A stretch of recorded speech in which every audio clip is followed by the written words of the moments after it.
JNU में फिर से माहौल गरमाया हुआ है। जेएनयू की सेंट्रल लाइब्रेरी में तोड़फोड़ की है वामपंथी छात्रों ने, और वो आरोप लगे हैं इसलिए क्योंकि तस्वीरें सामने आई हैं, साफ वीडियोस दिख रहा है। नया वेरिफिकेशन आईडी सिस्टम तोड़ने का आरोप है।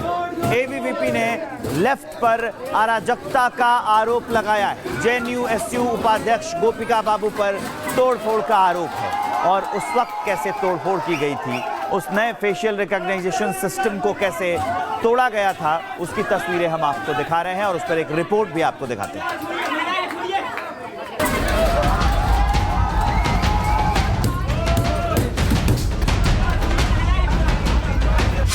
जेएनयू में फिर गुंडागर्दी। सेंट्रल लाइब्रेरी बना युद्ध का मैदान। तोड़फोड़ और बवाल, लेफ्ट विंग पर फिर सवाल।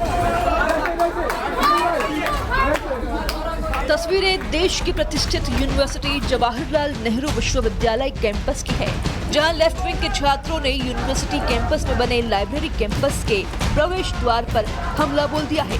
ये लाइब्रेरी में प्रवेश के लिए बने फेस रिकॉग्निशन और बायोमेट्रिक सिस्टम को निशाना बना रहे हैं और लाइब्रेरी में तोड़फोड़ मचा रहे हैं।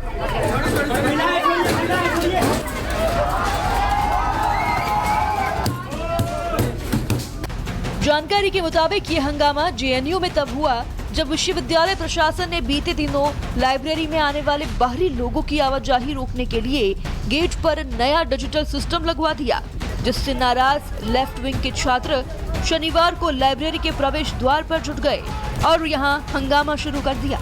लेकिन विरोध के नाम पर लाइब्रेरी गेट पर बने प्रवेश द्वार की डिजिटल व्यवस्था को निशाना बनाया गया।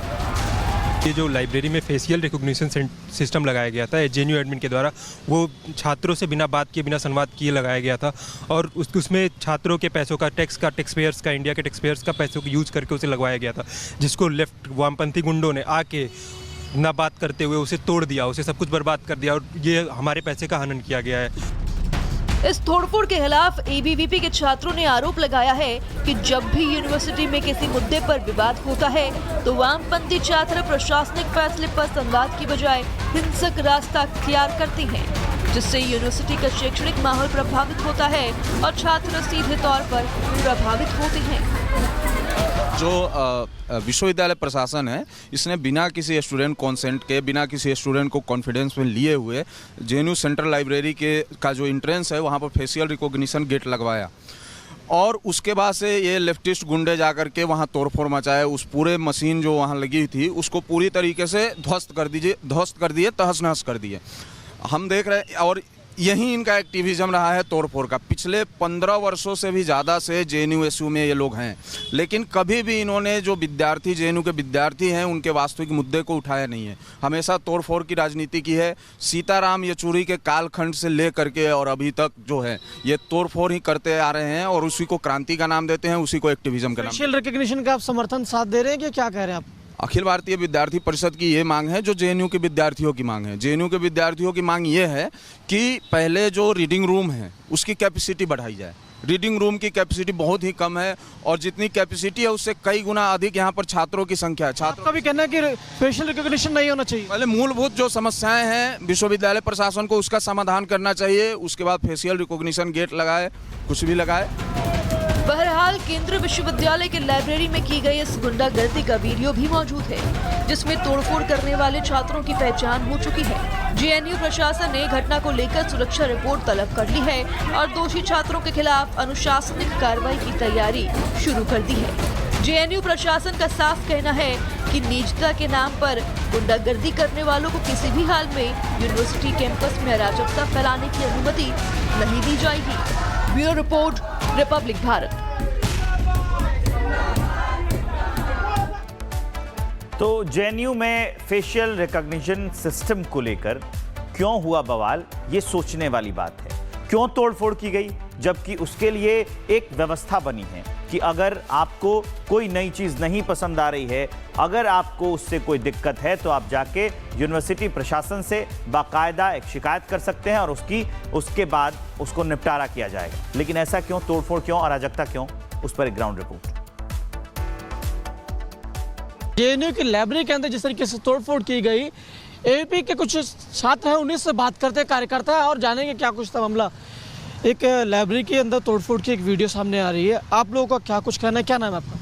मेरा नाम विजय जायसवाल है, मैं एबीपी का कार्यकर्ता हूँ। ये जो लाइब्रेरी में फेशियल रिकॉग्निशन सिस्टम लगाया गया था जेएनयू एडमिन के द्वारा, वो छात्रों से बिना बात किए बिना संवाद किए लगाया गया था और उसमें छात्रों के पैसों का टैक्स पेयर्स का, इंडिया के टैक्स पेयर्स का पैसों को यूज करके उसे लगवाया गया था, जिसको लेफ्ट वामपंथी गुंडों ने आके ना बात करते हुए उसे तोड़ दिया, उसे सब कुछ बर्बाद कर दिया और ये हमारे पैसे का हनन किया गया है। तोड़ने के पीछे क्या क्या कारण हो सकता है, क्योंकि आप भी विरोध कर ही रहे हो? उनका ये है कि वो चाहते हैं कि जो जेएनयू के स्टूडेंट्स नहीं है, बाहर के हैं, जैसे डीयू के हो गए या आईआईटी के हो गए, वो भी आके यहाँ यूज़ करते रहे, जो कि जबकि हमारे पास खुद के स्टूडेंट्स के बैठने के लिए कैपेसिटी नहीं है, हमारे खुद के स्टूडेंट्स की कैपेसिटी पूरी नहीं हो रही है। आपका क्या नाम है और आपका क्या तर्क है, क्योंकि जिस तरीके से पता चला कि एबीपी भी उसका फेशियल रिकॉग्निशन का विरोध कर ही रही है? जी, मेरा नाम प्रवीण पीयूष है और जो विश्वविद्यालय प्रशासन है, इसने बिना किसी स्टूडेंट कॉन्सेंट के, बिना किसी स्टूडेंट को कॉन्फिडेंस में लिए हुए जेएनयू सेंट्रल लाइब्रेरी का जो एंट्रेंस है वहाँ पर फेशियल रिकॉग्निशन गेट लगवाया और उसके बाद से ये लेफ्टिस्ट गुंडे जाकर के वहाँ तोड़फोड़ मचाए। उस पूरे मशीन जो वहाँ लगी थी उसको पूरी तरीके से ध्वस्त कर दिए, तहस नहस कर दिए। हम देख रहे हैं और यही इनका एक्टिविज्म रहा है तोड़फोड़ का। पिछले 15 वर्षों से भी ज़्यादा से जेएनयू में ये लोग हैं, लेकिन कभी भी इन्होंने जो विद्यार्थी जेएनयू के विद्यार्थी हैं उनके वास्तविक मुद्दे को उठाया नहीं है। हमेशा तोड़फोड़ की राजनीति की है। सीताराम येचुरी के कालखंड से ले करके और अभी तक जो है ये तोड़फोड़ ही करते आ रहे हैं और उसी को क्रांति का नाम देते हैं, उसी को एक्टिविज्म का नाम। फेशियल रिकॉग्निशन का आप समर्थन साथ दे रहे हैं कि क्या कह रहे हैं आप? अखिल भारतीय विद्यार्थी परिषद की ये मांग है, जो जेएनयू के विद्यार्थियों की मांग है। जेएनयू के विद्यार्थियों की मांग ये है कि पहले जो रीडिंग रूम है उसकी कैपेसिटी बढ़ाई जाए। रीडिंग रूम की कैपेसिटी बहुत ही कम है और जितनी कैपेसिटी है उससे कई गुना अधिक यहाँ पर छात्रों की संख्या है। आपका भी कहना है कि फेशियल रिकॉग्निशन नहीं होना चाहिए? पहले मूलभूत जो समस्याएं हैं विश्वविद्यालय प्रशासन को उसका समाधान करना चाहिए, उसके बाद फेशियल रिकॉग्निशन गेट लगाए, कुछ भी लगाए, लेकिन जो मूलभूत समस्या है उसका समाधान विश्वविद्यालय प्रशासन। पहली बार तो विरोध देखा नहीं कैंपस में, जब सीसीटीवी लगने की बात थी या स्वामी विवेकानंद की प्रतिमा की बात थी, उस दौरान भी इस तरीके से विरोध देखते? जी, लेफ्ट का हमेशा से ये काम रहा है विरोध का और तोड़फोड़ का। लेफ्ट के जो गुंडे हैं उनका काम ही है तोड़फोड़ करने का। ठीक है, आपका क्या नाम है और क्या कहेंगे कि फेशियल रिकॉग्निशन सिस्टम होना चाहिए या नहीं होना चाहिए, क्या नाम है? मेरा नाम अनुपमा गढ़वाल है। देखिए, फेशियल रिकॉग्निशन सिस्टम में जो फंड लग रहा है ना, वो फंड जो नॉर्मल जो जेएनयू का मूलभूत समस्या है, आप देखेंगे कि लाइब्रेरी में रीडिंग हॉल का छत गिर रहा है, उसको ठीक करवाने के लिए एडमिन कह रहा है कि उनके पास फंड नहीं है और उनके पास फेशियल रिकॉग्निशन सिस्टम को लगवाने के लिए फंड है। ये तो नहीं हो सकता, ये तो हिपोक्रेसी है। तो पहले जो स्टूडेंट का मूलभूत समस्या है, जो लाइब्रेरी की कैपेसिटी है वो बढ़नी चाहिए और अभी जो लाइब्रेरी है उसमें जो उसका जो रिनोवेशन का जरूरत है, जो छत गिर रहा है, वहाँ पे टेबल चेयर नहीं है, इलेक्ट्रिक बोर्ड नहीं है जहाँ पे स्टूडेंट चार्ज। फेशियल रिकॉग्निशन का आप भी विरोध कर रहे हैं? जी बिल्कुल, हमारा बस ये है कि पहले जो जितना जेएनयू के हॉस्टल की समस्याएं हैं, लाइब्रेरी की, इनकी जो मूलभूत समस्याएं अभी पड़ी हुई है, जो फंड का है उसमें पहले इसमें इस्तेमाल किया जाए। उसके बाद फेशियल रिकॉग्निशन सिस्टम की जहाँ तक बात है तो आप लाइब्रेरी की कैपेसिटी को बढ़ाइए। 1000 कैपेसिटी है, 9000 स्टूडेंट है, आप दूसरा उसका कैपेसिटी को बढ़ाइए। उसके बाद फेशियल रिकॉग्निशन सिस्टम की जो बात होगी वो बात की बात है। सर्विलांस का सपोर्ट अखिल भारतीय विद्यार्थी परिषद कभी नहीं करता है। तो शुक्रिया हमसे बात करने के लिए। अखिल भारतीय विद्यार्थी परिषद के कार्यकर्ता थे जिनका साफ तौर से कहना है कि इस तरीके से तोड़फोड़ नहीं होनी चाहिए थे। लाइब्रेरी का जो उसका मूलभूत सुविधा और उसे बेहतर होना चाहिए। ये लोग भी फेशियल रिकॉग्निशन सिस्टम का विरोध कर रहे हैं।